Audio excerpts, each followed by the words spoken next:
શોભાયાત્રા અત્રે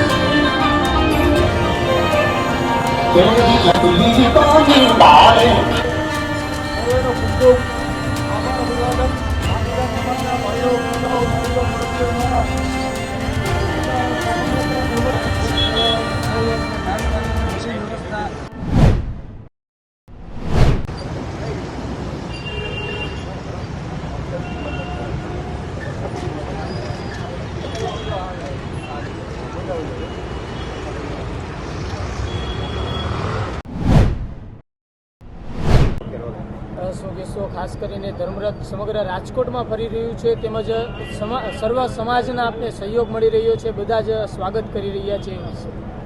સર્વ સમાજે અમારું ખૂબ અભિવાદન કર્યું છે. અમે એની ખૂબ વર્ષની લાગણીઓની ક્ષત્રિય બહેનોની અસ્મિતા માટેની લડાઈમાં ખોડલધામ ટ્રસ્ટ અને એમનો પરિવાર અમારી સાથે ઉભો રહ્યો, એના બદલ અમે એમને ખૂબ ખૂબ અભિનંદન કરીએ. આ સપોર્ટ તો મેં આપને કીધું કે આ સપોર્ટ જો ખુલ્લેઆમ સપોર્ટ છે, ખાનગી મિટિંગ નથી, બરાબર છે. આ જો તમે જોયા સ્વાગતો કેવા કર્યા, બરાબર છે. ટ્રસ્ટીઓ બધા હાજર છે. એટલે ગઈકાલે પણ રથયાત્રામાં પટેલવાડી સામાકાંઠે ગયા, ત્યાં ભવ્ય આયોજન કર્યું અને પટેલવાડીએ બહેનોએ એટલા સ્વાગત કર્યા અને પટેલ સમાજના તમામ અગ્રણીઓએ સ્વાગત કર્યા. એટલે પટેલ સમાજ અને ક્ષત્રિય સમાજ તો કાયમ એક હતો, પણ સરકાર છે ને એ કોઈ દિવસ એક થવા ન દે. ને હું તો ઘણીવાર દાખલો આપું, પાટીદારનો પ અને ક્ષત્રિયોનો છ તો એક પક્ષ બને, અને એ પક્ષ એવો બને, બરાબર છે, કે એની તમે કલ્પના ન કરી શકો.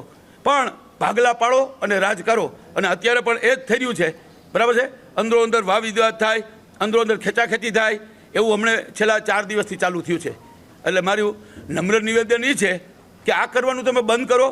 અમે શાંતિપૂર્ણ આંદોલનો કર્યા છે, અમે 5 લાખની સંખ્યામાં પણ એ સાબિત કરી દીધું છે.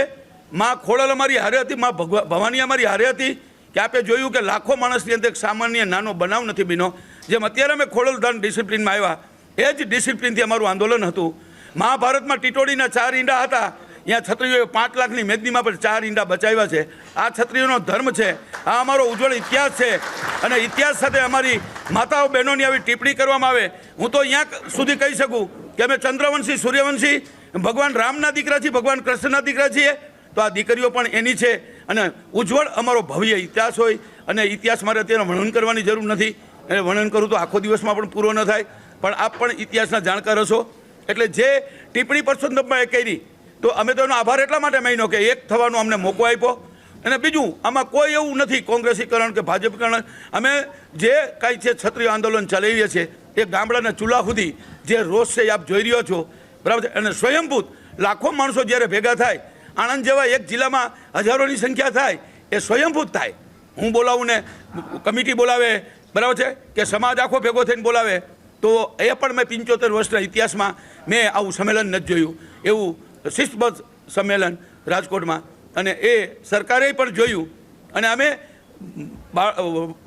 વડીલોને અને યુવાનો દ્વારા થોડા આગ બબૂલા હોય ને, એને પણ અમે ભવાનીના સોગંદને સમજાયા છે કે કાયદાની મર્યાદામાં ક્ષત્રિયને શોભે એ રીતનું આંદોલન હોવું જોઈએ. અને આ આંદોલનને આપણે કોઈ ગેરમાર્ગે જવાનું નથી, વોટ્સએપમાં આવવાનું નથી, ફેસબુકમાં આવવાનું નથી. અને ગઈકાલે તમે કહી દીધું કે 5 દિવસ સુધી વોટ્સએપ ને ફેસબુક જોતા જ નહીં, જો તો જવાબ દેવાનો થાય ને. આપણે એક બન્યા છીએ અને તોડવાના પ્રયાસો થશે, પણ એ પ્રયાસો અમે આપણે નજર કરવાની નથી. ટિપ્પણી છે ને એ રાજા રજવાડાઓનું કીધું છે, ગિરાસદારો ને ભાઈહતોનું નથી કીધું, બરાબર છે. છતાં ક્ષત્રિય સમાજ આટલો ઉગ્ર બન્યો હોય તો અમે તો એમ માનીને કે રાજા રજવાડા અમારા પિતા જ હતા. ભગવાન રામ હોય કે કૃષ્ણ હોય તો પછીની વાત છે.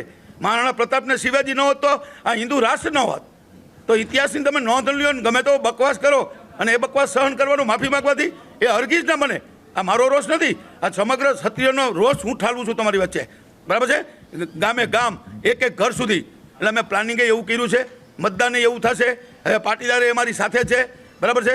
પરસોત્તમભાઈ, અમારો મુદ્દો એક જ હતો, બે સમાજ વચ્ચે નહોતો, પાટીદાર ને ક્ષત્રિયોનો નહોતો, બરાબર છે, કે રાજકીય પક્ષ પણ નહોતો, માત્ર એક વ્યક્તિ હતી. એક વ્યક્તિને સાચવવા માટે ભાજપને આટલું નુકસાન જાય, ક્ષત્રિય સમાજનો આટલો રોષ.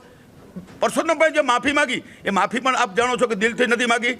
મારા પક્ષને નુકસાન જતું હોય તો હું બે હાથ જોડીને માફી માગું છું. જો એને એવી માફી માગી હોય ને કે મારી માતાઓ, બહેન, દીકરી છે, મારાથી આ ટિપ્પણી થઈ ગઈ, એ ખરેખર હું જિંદગીમાં કોઈ દિવસ આવી ભૂલ નહીં કરું. મારી માતાઓ, બહેનોની માફી માગું છું, હું ક્ષત્રિય સમાજની માફી માગું છું. એવા તમે જોયા હશે કે એવા એક પણ શબ્દો નહીં હોય, બરાબર છે. તો અને માફી માગવાની એની જે રીત હતી ને, એના પેટમાં પાપ હશે એટલે પાપ પોકાયું, અને અમે તો એનો આભાર માન્યો. મા ભવાની, મા ખોડિયાર જેની જીભે ગઈ અને અમને આ ખરેખર એક થવાની તક મળી. ઉમેદવારી પાછી ખેંચી લીધો તો આ તક ન મળે. એટલે ફરી વાર પાછો એનો આભાર માની છીએ કે તમે ઉમેદવારી ન ખેંચી, બહુ સારું થયું. તમારી સરકારે ન ખેંચી, બહુ સારું થયું. પાર્લામેન્ટરી બોર્ડે ન ખેંચી, બહુ સારું થયું. એટલે અત્યારનું આ આંદોલન આપ જે જોઈ રહ્યા છો એ આંદોલન સક્રિય છે. હવે અમે પેટી સુધી જવું છે કે બેટી બચાવો અને પેટી છલકાવો, એક જ મુદ્દાનો કાર્યક્રમ છે. અને અમે જાહેર એવું જ કર્યું છે કે કોઈ સક્ષમ ઉમેદવાર હોય સામે, બરાબર છે, એને મતદાન કરવું. તો મેં તો કીધું કોઈ સક્ષમ ઉમેદવાર 25 સીટો પર કોણ છે? કોંગ્રેસ છે, તમે જાણો છો, સરકાર જાણે છે, ક્ષત્રિય સમાજ જાણે છે. તેમાં રાજકારણની વાત ક્યાં આવી? તો અમારે હું નોટામાં મત દેવો, અપક્ષને દેવો, અપક્ષો એવો સક્ષમ છે તો નામ આપો, તો અમે એ જાહેરાત કરીએ. એટલે રાજકીય ક્ષત્રિય સમાજને સાથે ન સરખાવે. આ આંદોલન અમારું 39 દિવસથી ચાલે છે.